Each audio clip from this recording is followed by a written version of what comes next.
நண்பர்கள் அனைவருக்கும் வணக்கம். சிஎஸ்கே வெர்சஸ் ஆர்சிபி ஒரு பிக்கஸ்ட் ரைவல்ரி அப்படின்னு சொல்லலாம். இது எப்படி வந்து எம்ஐ கூட ஒரு பெரிய ரைவல்ரி மேட்ச் சிஎஸ்கேக்கு அப்படின்னு சொல்றோமோ, அதே போல ஆர்சிபியும் வந்து இப்போ அந்த அளவுக்கு ஃபேமஸ் ஆயிடுச்சு. ஏன்னா ரெண்டு ரசிகர்களும் அந்த அளவுக்கு வந்து அதை ட்ரெண்ட் பண்ணி விட்டாங்க. ரெண்டு ரசிகர்களுக்குள்ளேயுமே அவ்வளோ போட்டி இருக்கும். ஸோ அதனால வந்துட்டு யார் வின் பண்ணுவா அப்படின்றதுனால இந்த மேட்ச் வந்து ரொம்ப எக்ஸைட்டிங்கா போச்சு அப்படின்னு சொல்லலாம். நேற்று டாஸ் வின் பண்ண ருத்துராஜ் வந்து ஃபர்ஸ்ட் வந்து பவுலிங் எடுத்தார். அதன்படி ஃபர்ஸ்ட் வந்து பேட்டிங் பண்ண ஆர்சிபி சூப்பராக வந்து ஆர்சி அதன்படி ஃபர்ஸ்ட் பேட்டிங் பண்ண ஆர்சிபி சூப்பராக வந்து சிஎஸ்கே பவுலர்ஸை வந்து ஹேண்டில் பண்ணிட்டாங்க அப்படின்ற மாதிரி சொன்னாங்க.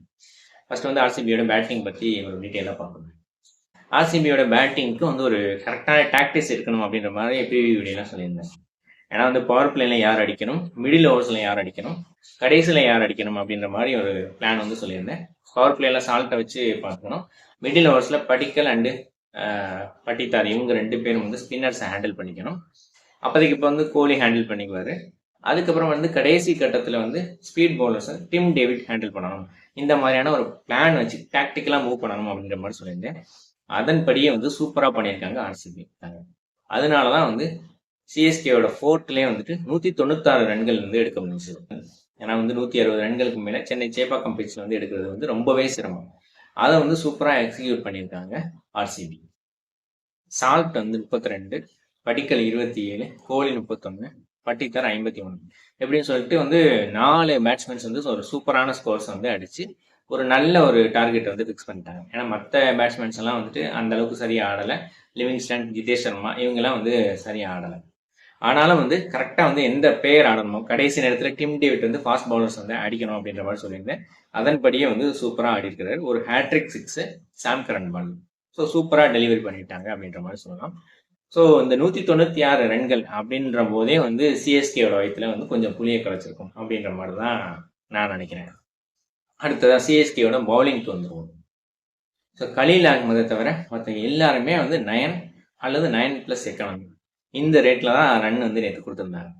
ஜடேஜா அண்ட் அஸ்வின்லாம் வந்து ரொம்பவே எக்ஸ்பென்சிவாக இருந்தாங்க நேற்று. ஸோ இவங்களை வந்து ஈஸியாக டேக்கிள் பண்ணிட்டாங்க ஆர்சிபி. ஸோ நூர் அகமதையும் வந்துட்டு ஓரளவு விக்கெட்ஸ் வந்து எடுத்தாலும் அவர் ஓவர்லேயுமே வந்துட்டு 4 ஓவரில் 36 ரன்கள் எடுத்து சூப்பராகவே பர்ஃபார்ம் பண்ணிட்டாங்க. ஏன்னா போன மேட்ச்சில் வந்து மும்பை கூட 4 ஓவருக்கு 18 ரன் தான் கொடுத்துருந்தாரு நூர் அகமது. ஆனால் இந்த மேட்ச்சில் 4 ஓவருக்கு 36 ரன்கள் கொடுத்துட்டாரு. ஸோ அந்த அளவுக்கு வந்து ஸ்பின்னர்ஸை எப்படி அடிக்கணும், அவரோட பாலை வந்து எப்படி அடிக்கணும்னு சொல்லிட்டு சூப்பராக ஆடி இருந்தாங்க.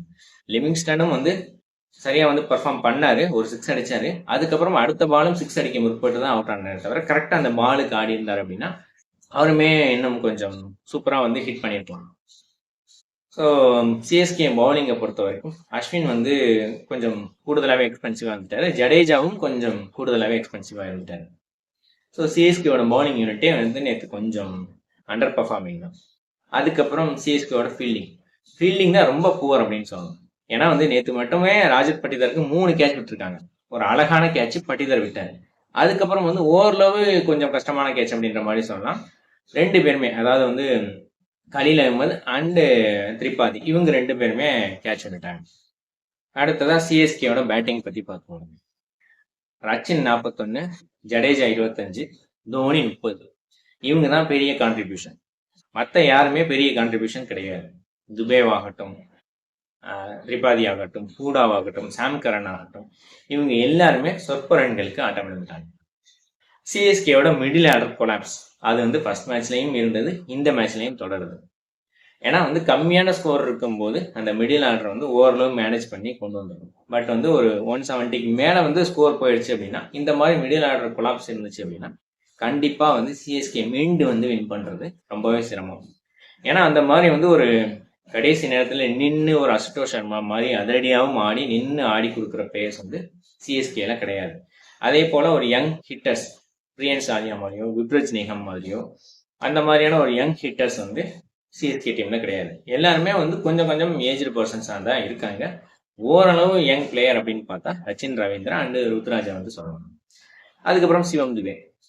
இருந்தாலும் வந்து அந்த ஒரு பொறுப்பாக நின்று ஆடக்கூடிய அந்த கடைசி கட்டத்தில் முடிச்சுக்கக்கூடிய சஷாங்க் சிங் மாதிரி ஒரு முடிச்சு கொடுக்கக்கூடிய பிளேயர் வந்து அவங்க டீமில் இல்லை அப்படின்றது தான் மிகப்பெரிய வருத்தம். ஏன்னா தோனி வந்து ஒரு ஃபினிஷர் அப்படின்ற மாதிரி நம்ம சொல்லியிருந்தாலும் இப்போ அவரோட ஏஜ் ஃபேக்டர்னால அவர் வந்து ரொம்பவே பின்னாடி தான் கிளம்பிருக்கிறாரு. நேற்றுக்கு மேட்ச்லாம் வந்து அஸ்வினுக்கு அப்புறம் வந்து கிளம்பிருக்கிறாரு.